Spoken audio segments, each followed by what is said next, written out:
Carry भाई ने बिल्कुल सही किया। कैरी भाई को उन्होंने बैन किया और हमारे इंडिया ने टिकटॉक ही बैन कर दिया। आपके 15 सेकंड के एंटरटेनमेंट के लिए हम 1 घंटा अपना वेस्ट करते हैं और आप उसको क्रिटिसाइज करने में 1 सेकंड नहीं लगाते। मोदी को पीएम बनाया फिर से। मोदी ने क्या करा? हमारे रोजगार छीन लिया।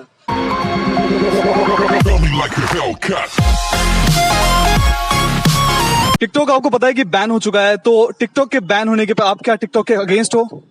मैं इस ऐप के बैन होने पे बहुत खुश हूँ। मतलब हमारे इंडिया का यूथ का जेंडर खतरे में था। ऐसा कैसे?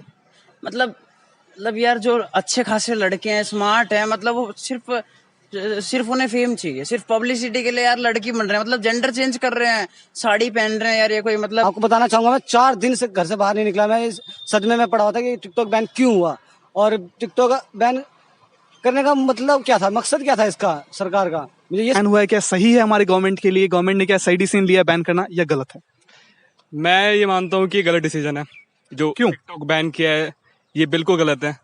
ये आपने एक तरह से सबसे जो भी टिकटॉक यूज करता था उनसे उनका जो काम था, एक उनके जो एंटरटेनमेंट का सोर्स था, वो छीन लिया है। अब वो क्या करे वो कुछ समझ नहीं आ रहा। ने जो है आप गलवान घाटी पे जो है कब्जा कर लिया, तो हम क्यों इस चीज को भाई इस्तेमाल करें जो कि हमारे से पहले तो गवर्नमेंट ने जो एक दिया है एडवाइस कि ये हमारे इंटरनल सिक्योरिटी के लिए हार्मफुल है। तो आई थिंक क्योंकि इससे पर्सनल डाटा जो है आपके, आप क्या करते हो या फिर आपका क्या पूरा बायो डाटा है वो ट्रांसफर होता है कम्युनिस्ट पार्टी ऑफ चीन को। तो फिर क्या मतलब आप जो है आप अपने पाँव पे कुल्हाड़ी मारो, अपना पर्सनल डाटा आप जाके शेयर कर रहे हो। तो आई थिंक गवर्नमेंट ने जो सजेस्ट किया है, और मुझे लग रहा है कि ये एक नेशनलिज्म के ज्यादा सपोर्ट में आके गवर्नमेंट ने फैसला लिया है। ये फैसला बहुत पहले से चल रहा था। और मैं एक्चुअली मैं बहुत गरीब परिवार से हूँ, बहुत ज़्यादा गरीब परिवार से हूँ। मैं टिकटॉक के आने से लोग मुझे जानने लगे, धीरे धीरे पहचानने लगे। मैं स्पॉन्सरशिप आती थी, पैसे आते थे जिससे मेरा घर चलता था, मेरा जेब खर्च चलता था उससे। तो लोगों में अच्छा खासा क्रेज हो गया था मेरे वीडियोस का। और बहुत से लोग बोलते हैं टिकटॉक पे कि मुजरा होता है, ये होता है। मैं ऐसा बताना चाहता हूँ, ये सब कुछ नहीं है। एक छोटी मोटी डांस वीडियो जो भेज देते हैं एक्टर बनने के लिए, खाली वही है। और मोटिवेशनल वीडियोस भी आती है उसमें बहुत सारी, जो आप शायद नहीं देखते होंगे। जो अगर एक लड़का लड़की बन गया या एक लड़की ने कुछ ऐसा वल्गर सीन कर दिया तो सब देखते हैं। तो इसलिए मेरे हिसाब से तो ये टिकटॉक जैसे ऐप बेकार। तो आपको क्या लगता है कि गवर्नमेंट को कोई ऐसा नया ऐप इंट्रोड्यूस करना चाहिए था जो टिकटॉक जैसा ही है, या फिर सही चल रहा है सब कुछ? मुझे तो हमारी गवर्नमेंट पागल लगती है। पहली बात तो इन्होंने क्या किया, पहले टिकटॉक को पहले ही बैन किया था इस वजह से ताकि इसमें हम गलत मिसगाइड हो रहे हैं। फिर से इसे खोल दिया प्रेशर आने के बाद। अब क्या हुआ, अब चाइना का हवाला देके फिर से बंद कर दिया और लोगों को कह दिया कि हमारी लीक कर रहा है। ऐसा कुछ नहीं है, ये चूतिया बना रही है गवर्नमेंट हमें सारे। ठीक है, इनका जो इसके चुनाव में हमने मोदी को वोट दिया, मोदी को पीएम बनाया फिर से। मोदी ने क्या करा? हमारे रोजगार छीन लिया। कुछ नहीं मिलता सरकार को तो कुछ ना कुछ धीरे धीरे बैन करती रहती है, आगे का नहीं सोचती। जिसका घर परिवार चलता था टिकटॉक से, उनका क्या होगा? उनके बारे में भी मोदी जी को सोचना चाहिए। जिन्होंने बैन किया सरकार को सोचना चाहिए, उनके बारे में भी, उनके घर परिवार के बारे में सोचना चाहिए। और वो जो नॉलेज की भी बातें बताते हैं ना, वो भी आधे नकली। 5 थे वो है, एक हमारे मधु कुछ ऐसे ही थे, मधु मल्हो कुछ ऐसे ही उनका नाम था, तो मेरे को याद नहीं आ रहा। मृदुल था उनका नाम। मतलब वो अपने आप में बाबा रामदेव बनते हैं। वो 5 मिनट में हल्दी मिलाओ, केसर मिलाओ, ऐसे भाइयों लंबे हो जाओगे। उनकी रियल की आप फोटो खुद देखोगे ना, कहोगे भोसड़ी का खुद चूतिया है, उसके बस कुछ लाइफ नहीं करना। मतलब वो छोटे यार, उसके हिसाब से अगर बंदों की बॉडी बनने लगे और गोरे होने लगे, एब्स आने लगे, यार हर कोई स्टार होता फिर। गवर्नमेंट ने ये बोला है कि टिकटॉक बैन इसलिए हुआ है क्योंकि गवर्नमेंट ये समझती है कि ये ऐप हम लोग के लिए सेफ नहीं है। ये ऐप में कुछ ऐसी चीजें हैं जो आपकी प्राइवेसी को चुरा रहा है। तो क्या आप मानते हैं कि गवर्नमेंट ने क्या इसीलिए बैन किया है, या फिर कुछ अलग रीजन है गवर्नमेंट का? नहीं, ऐसा कुछ नहीं है। क्या प्राइवेसी चुराते? प्राइवेसी कुछ नहीं चुराती।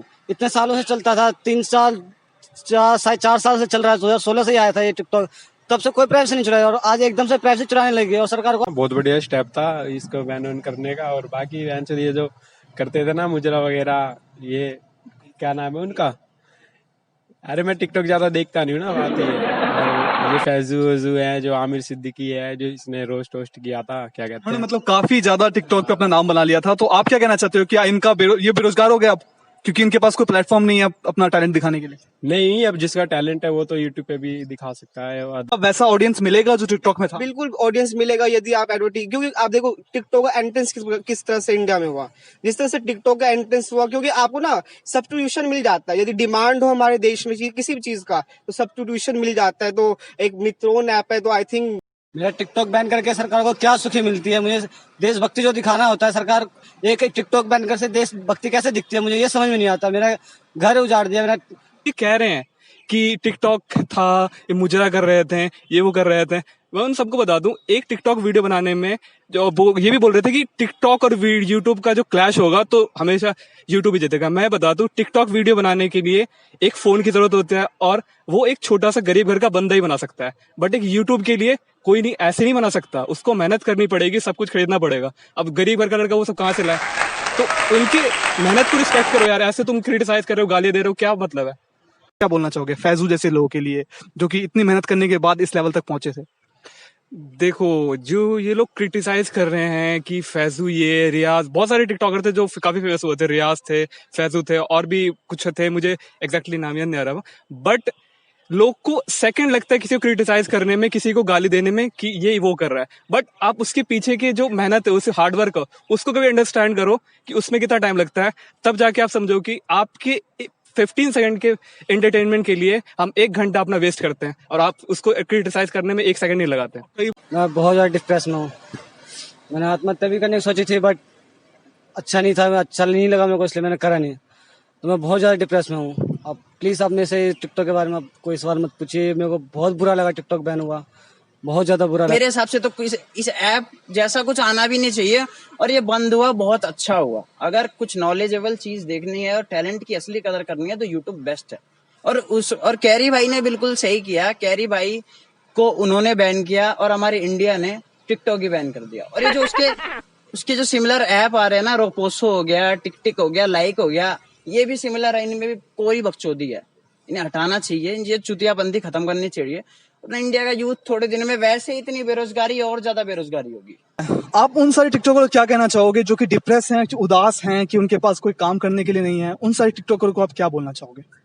मैं उन सभी टिकटॉकर से ये कहना चाहता हूँ कि आप एकजुट हो। हम सब एकजुट होते हैं, सारे टिकटॉकर एकजुट होते हैं और ये सरकार के खिलाफ कुछ ना कुछ करते हैं, आंदोलन करते हैं, ताकि सरकार जागेगी, हमारे बारे में भी कुछ सोचेगी। सुशांत सिंह राजपूत का आपने देखा, स्टार्टिंग में सब लोग दुखी जाहिर कर रहे थे, नेपोटिज्म वगैरह सबका विरोध कर रहे थे, करण जौहर वगैरह वगैरह सबका हर कोई कर रहे थे। लेकिन अब 1-2 हफ्ते बाद सब नॉर्मल हो गया, कोई सब कुछ भूल गया, कोई किसी का नहीं होता। लेकिन हम टिकटॉकर्स भाई एक होकर अगर कुछ करना चाहे तो सरकार के खिलाफ जरूर कुछ करेंगे। दोस्तों, मुझे आप सभी का साथ चाहिए, सभी टिकटॉकर्स भाई बहनों का साथ चाहिए, और सरकार के खिलाफ कुछ ना कुछ करेंगे, आंदोलन करेंगे।